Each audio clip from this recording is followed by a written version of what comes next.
So today, we're going to break down a really powerful framework for living a more authentic, more energized life. And it's all based on one lecture from the Stanford Graduate School of Business. It kicks off with this moment of crisis that honestly might feel a little too familiar. It all begins right here. Imagine this. On paper, you've made it. You're a 27-year-old vice president. But in reality, you feel so completely out of place that you're literally hiding in a bathroom stall from your own coworkers. That's a powerful place to start our story, because for a lot of us, it's surprisingly relatable. So that moment in the bathroom, it kicks off this incredible story that the speaker, Graham Weaver, calls the voice in the vineyard. And trust me, it's a tale. It involves a pretty daring escape, a shirtless run through Napa Valley, and a realization that would completely change the entire course of his life. So how did he even get there? Well, he's stuck at this corporate offsite, going through what he calls death by PowerPoint. He just can't take it anymore, so he comes up with an escape plan. He ducks into the men's room, hides in a stall till the coast is clear, and then he makes a run for it, literally. He gets back to his room, throws on his running gear, and just bolts out onto the Silverado Trail. I mean, this isn't just a casual jog. This is a full-on, desperate break for freedom. And you know, out there on that run, something pretty profound happens. As the endorphins start to kick in, this quiet but super powerful inner voice cuts through all the noise in his head. And it just says, "Graham, this isn't you. You don't have to do this."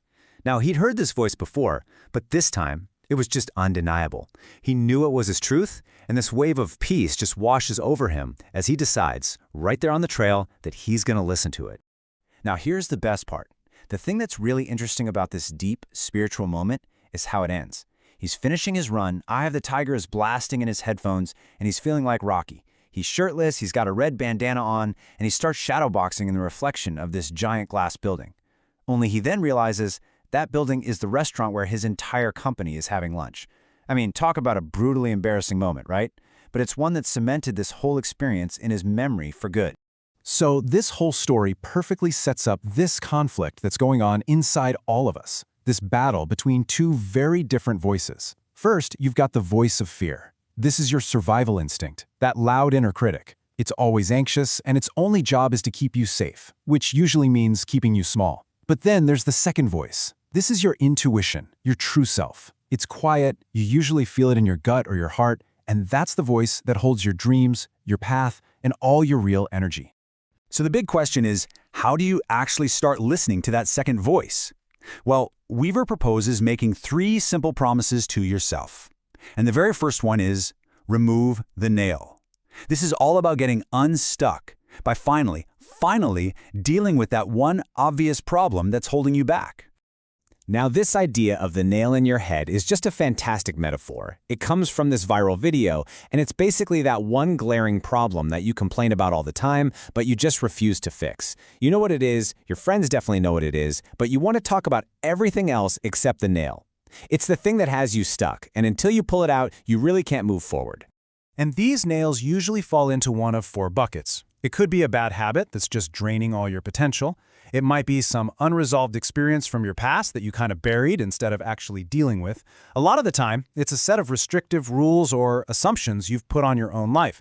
And for so many of us, the nail is just plain old paralyzing fear. Fear of leaving that job or ending that relationship or making that one big decision.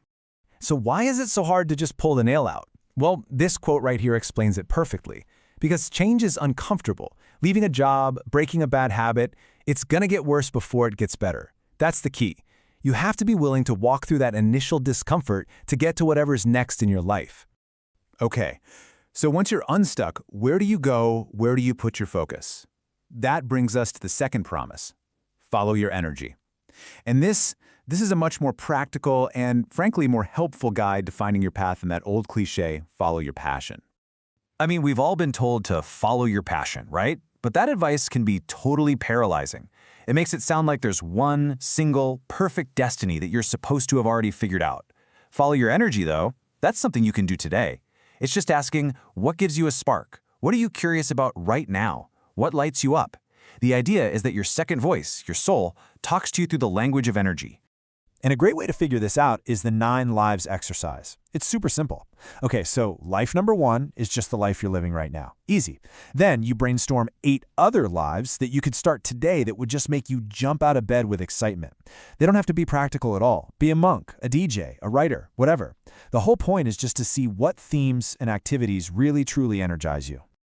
All right, so once you have your list of 9 lives, you ask yourself this one incredibly powerful question.